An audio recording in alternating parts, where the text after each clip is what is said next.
Let's prepare on fluid dynamics.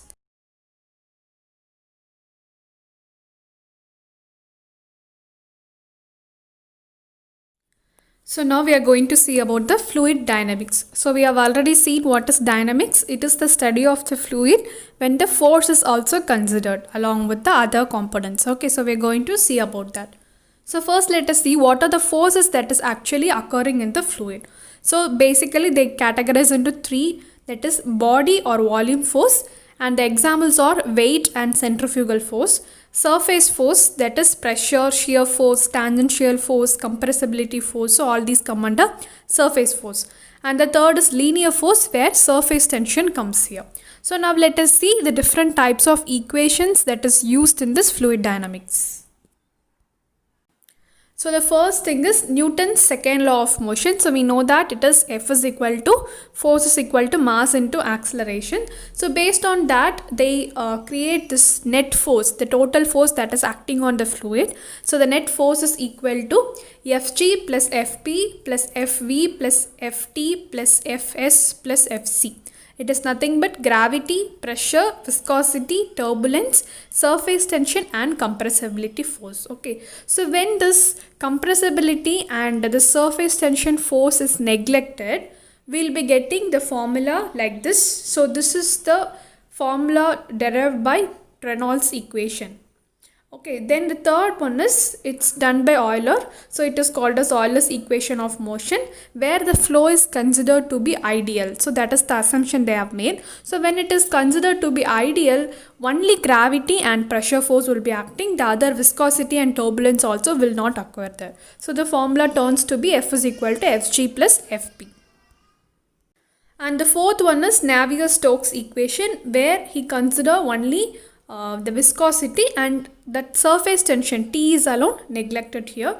Sorry, turbulence is alone neglected here. So it is Fg plus Fp plus Fe. So this is from Navier-Stokes. And the fifth one is the Bernoulli's equation, and this is the most important and it's used widely in all the applications related to fluid mechanics. So here the definition, that is the concept of this Bernoulli's equation, is for any incompressible liquid, when it is in a flowing motion, the total energy of any fluid particle remain to be constant at all the points. In each and every point, the energy is same. So this is what the concept of Bernoulli. So here they take this formula, that is pressure head plus velocity head plus datum head is equal to constant at all the points. So the head is only, we have derived it as P by rho plus V square by 2G plus Z. So this is the important formula. This will be used in several applications of fluid mechanics. So the next important thing is assumptions, because they will ask several times, they have asked these assumptions, whether in Bernoulli's equation what is the type of the flow, or whether it is steady flow, or they may give you four sentences and they may ask you to find out which one is the correct assumption here, like that. So you should be very thorough of this. So the first assumption is it is considered as a steady flow, and then it is considered as irrotational flow and incompressible flow and non-viscous flow. So non-viscous means it is not a real fluid, it is an ideal fluid. So this is also very important, because the above formula which we saw is suitable only for an ideal flow, not a real fluid. And the fifth one is continuous and homogeneous flow, and the flow also has a uniform velocity. So these, everything we have studied already, what is steady, what is uniform, what is irrotation, everything. So these are the assumptions they have taken on the Bernoulli's equation. The next thing is, each term here represents energy per unit weight. So this each term means it represents the pressure head, velocity head, that. Okay. So each term represents energy per unit weight. So it's, the unit is given as joule per Newton. So joule is nothing but Newton meter by Newton. So we'll be getting in terms of meter. Okay, so this means that it is the law of conservation of energy. So if they ask you Bernoulli's equation is based on what, means it is based on the law of conservation of energy, because we tell that the energy is same at all the points in a flowing liquid. So for real fluid, as I told you, in ideal fluid only that formula is applicable. When you take a real fluid, there will be a head loss in addition to the formula. So the formula is written as like this. It is P1 by rho plus v1 square by 2g plus z1 is equal to the same thing but for another point plus the head loss occurring there. So this is the modification they have done for the real fluid.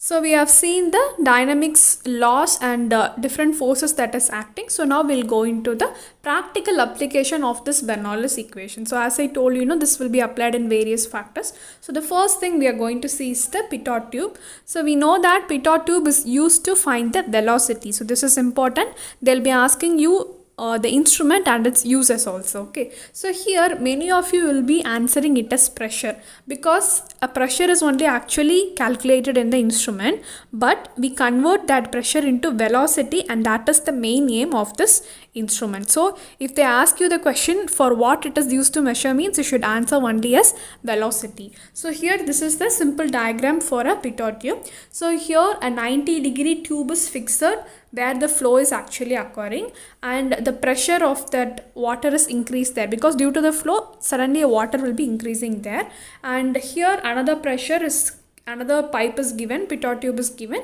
that is for measuring the static head there. Okay, so here when the velocity is reduced to 0, so we have already seen stagnation point, no? So stagnation point means when the pressure is reduced to 0.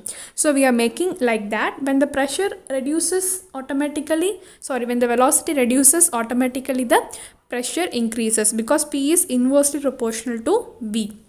Okay, so when we get this point, that is when the velocity is reduced to 0, automatically the pressure will be increasing more and that pressure we call it as the stagnating head here. Okay, so this is measured as H stagnation and this head is measured as H naught, that is static head, and the minus, that is the difference between these two, will give you the dynamic head, that is V square by 2g. So this is, that is this pressure increases, no? So how this increases means the kinetic energy will be converted to the pressure energy. So this is also important here. So here we know that Z1 is equal to Z2 and we also equate V2 is equal to 0, no? So when you apply all these in the Bernoulli's equation, the outcome will be HD, that is your dynamic pressure head will be equal to V square by 2g.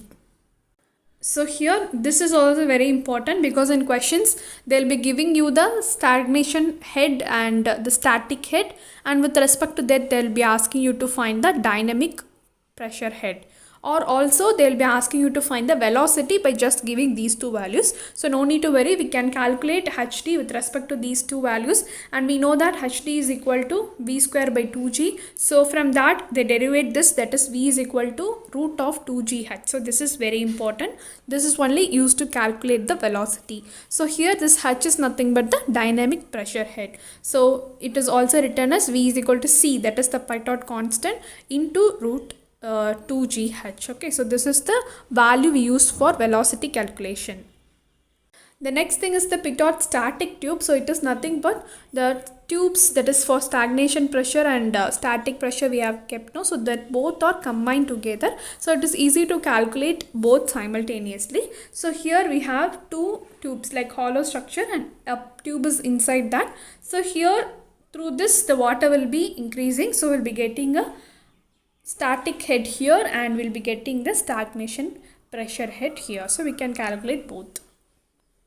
The next thing is the venturi meter. So the main purpose to use this venturi meter is to find the discharge of the flow that is in a pipe. So here the shape of the venturi meter will be like this. So it will be having an inlet pipe and then it will be converging, and after certain height or certain length it will be again diverging. So this converged part, no, so that we call it as throat, and the converging end and diverging end we have. So the degrees at that point or convergent will be nearly 20 degrees and divergent will be of 45 degrees. Okay, so we have a pressure here and a pressure tube here. So the pressure difference in this area, that is the inlet tube and the throat tube, can be calculated. With respect to that we can calculate the discharge. Okay, so here the area of these two is important, that is the inlet tube, no? So it is taken as A1 and throat is taken as A2. So here the theoretical discharge QTH is equal to A1 A2 divided by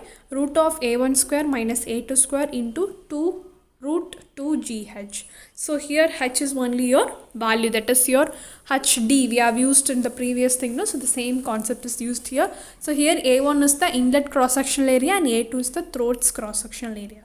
So actually we'll be taking the actual discharge, that is very accurate. So here not accurate, that is actually happening in the practical, that is Q actual is equal to QCD. So we introduce a coefficient here, coefficient of discharge, and other formula is the same only. So here CD value will be always lesser than 1, that is nearly 0.98, and generally it's in the range of 0.94 to 0.98. So when you multiply a term with some value which is lesser than 1, what will happen? The value will definitely decrease only. So it is meant that Q actual is always lesser than the Q theoretical. And then comes the orifice meter. So this is also used to find the discharge only. So here orifice meter, it's nothing but an orifice. Orifice means nothing but it's also a small opening that is fixed in between a pipe. So here you can see a small opening is only provided. So that is only, it is called as orifice. So the area of that orifice is taken as A0 and the pipe's area is taken as A1. And here also the two pressure differences is kept to find the pressure difference between them. So here the Q actual is equal to the same formula which we use for the venturi meter, but here the area alone differs, that is A0 into A. Okay, and here the coefficient of contraction is a new term, that is CC is equal to A by A0, and the CD value, that is the coefficient of discharge for orifice, is not the same as the venturi meter. Here the value is very lesser than the value that is we use for the venturi meter. So here the value is 0.68 to 0.74, and here another term also comes here, that is coefficient of velocity. It is nothing but CD is equal to CC into CV. So CC means coefficient of contraction. So if they ask you to find any one of the terms here, you can find it by using this formula. So this is all about your fluid dynamics, Bernoulli's equation and its application in various forms. Thank you and keep watching for the continuation.